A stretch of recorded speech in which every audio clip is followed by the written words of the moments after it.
Assalamualaikum warahmatullahi wabarakatuh.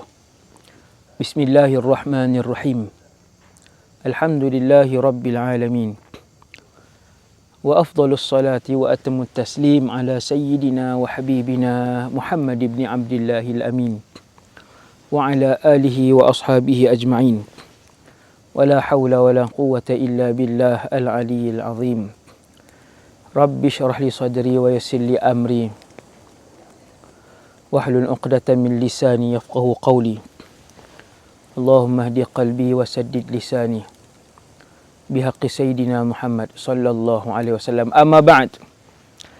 Radina billahi rabba, kami semua redha Allah Tuhan kami. Wa bil islami dina, kami semua redha Islam cara hidup kami. Wa bi Muhammadin rasulah, dan kami semua redha bahawa Muhammad sallallahu alaihi wasallam seorang rasul. Umat Rasulullah yang dikasihi sekalian, alhamdulillah, syukur kepada Allah. Di keliling kita ni kesemuanya makhluk. Pencipta hanya ada satu, Allah Subhanahu wa taala. Pokok ini makhluk, matahari makhluk, tanah ni makhluk, syurga makhluk, arash makhluk,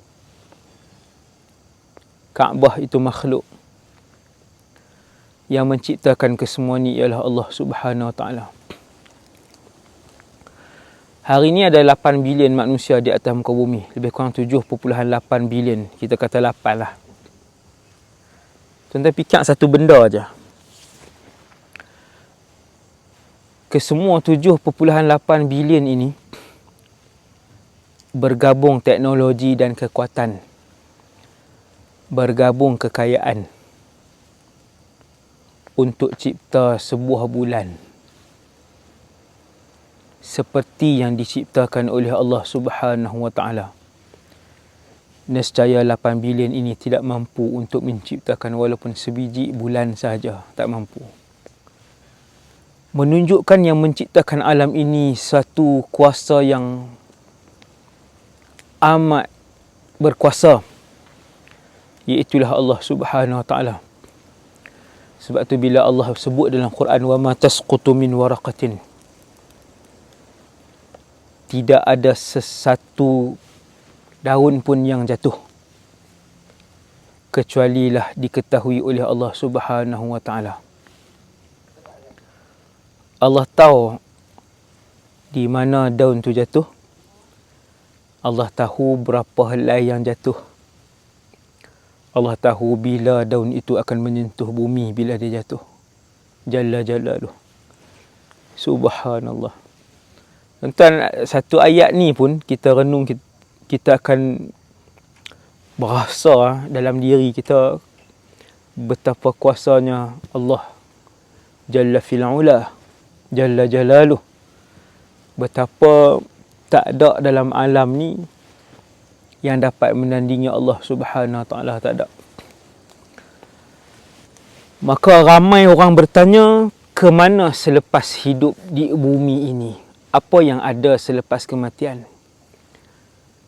Kita orang Islam, alhamdulillah, kita tahu selepas bumi ini ada satu alam namanya alam barzakh. Selepas alam barzakh ada satu lagi alam namanya alam akhirat yang bermula dengan mahsyar. Itu jawapan kita. Kita beruntung, saya dan tuan-tuan, kita semua beruntung, kita seronok, kita tahu jawapan kepada persoalan lepas kematian ini, selepas kematian di bumi ini. Islam mati, Hindu mati, Buddha mati, semua mati. Beriman dengan Allah pun mati, tak beriman dengan Allah pun mati. Tetapi orang Islam ada jawapan ke mana kehidupan mereka selepas kematian. Mereka akan berada di satu alam sebelum menuju ke last destination, sebelum menuju ke destinasi yang tiada lagi alam, iaitulah akhirat. Selepas dia tak ada lagi alam, dia adalah yang terakhir. Alhamdulillah, kita orang Islam, kepada yang bukan Islam, kita pun bagi tahu itu perjalanan kita. Maka nak tahu apa itu alam barzakh, selepas bumi, selepas dunia yang kita duduk sekarang ni, waktu saya bercakap ni, bumi, dia ada barzakh, dia ada akhirat. Begitu berbaki perjalanan ini.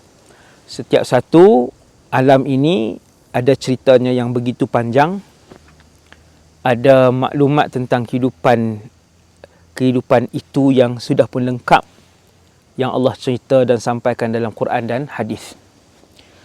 Kemudian orang bertanya, tuan-tuan sekalian, untuk apa Allah wujudkan manusia dan kehidupan atas muka bumi ni?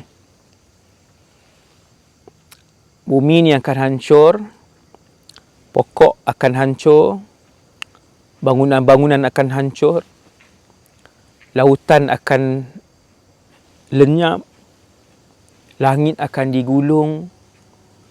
Bukan bumi sahaja, bahkan seluruh alam semesta ini akan lenyap. Oleh itu, untuk apa bumi ini diciptakan? Jawapannya, seluruh alam ini diciptakan oleh Allah Subhanahu Wa Taala untuk satu makhluk, satu kumpulan makhluk, iaitulah manusia.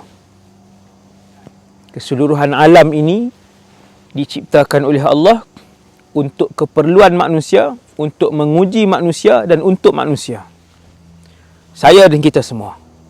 Kita semua hidup, beribadat kepada Allah, menerima arahan, menjauhi larangan Allah, dapat ujian daripada Allah, dapat pahala, ditimpakan bala, dosa dan sebagainya.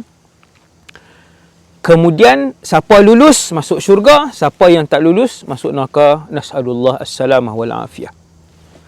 Sebab tu saya dan kita semua yang duduk di atas muka bumi Allah, kalau kita tanya untuk apa hidup ini, maka Allah pun jawab, wa ma khalaqtul jinna wal insa illa liya'budun.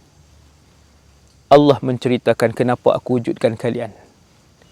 Kenapa aku menciptakan kalian, iaitulah jin dan manusia.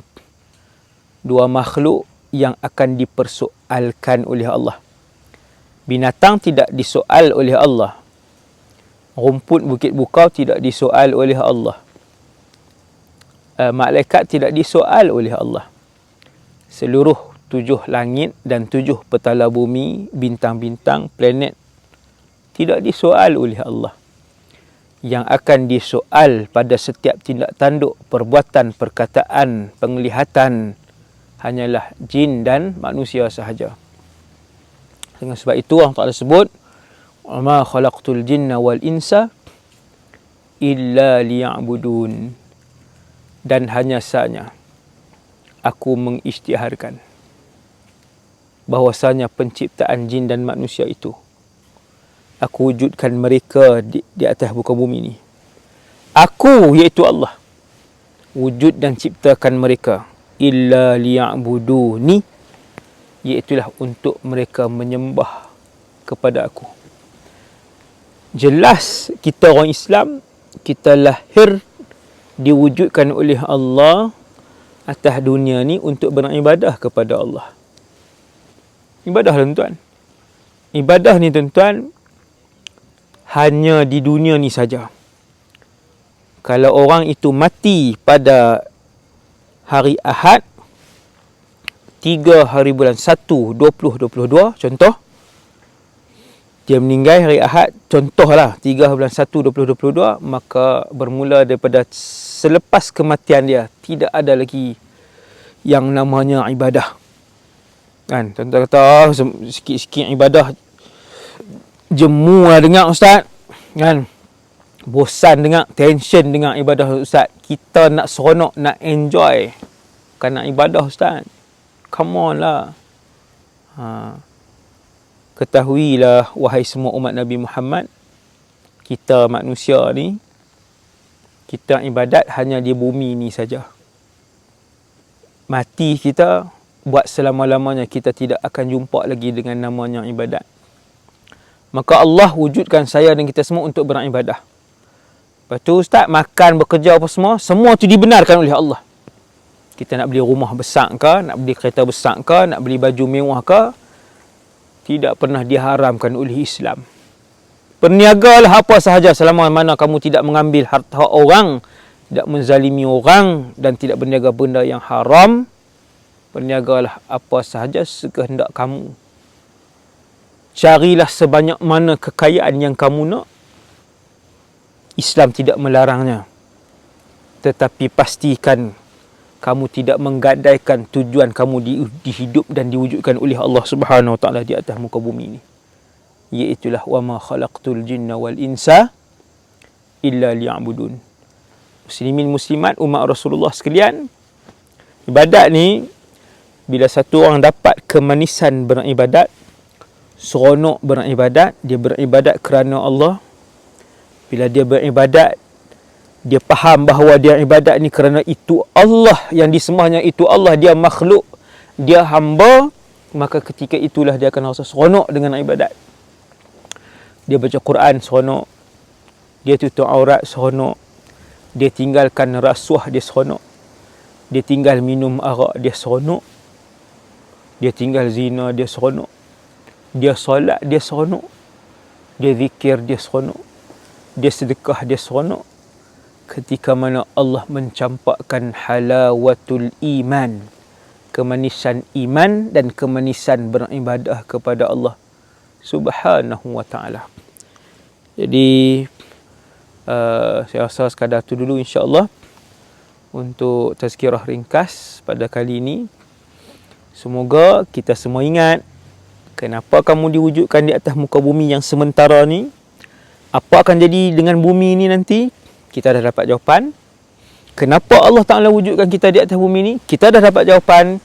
Dan kita juga tahu mereka yang lulus dengan ujian ketika hidup di atas muka bumi ini dengan melakukan sepenuhnya ibadah kepada Allah dengan tanpa gagal, Allah akan membalas dengan ganjaran syurga, insya-Allah.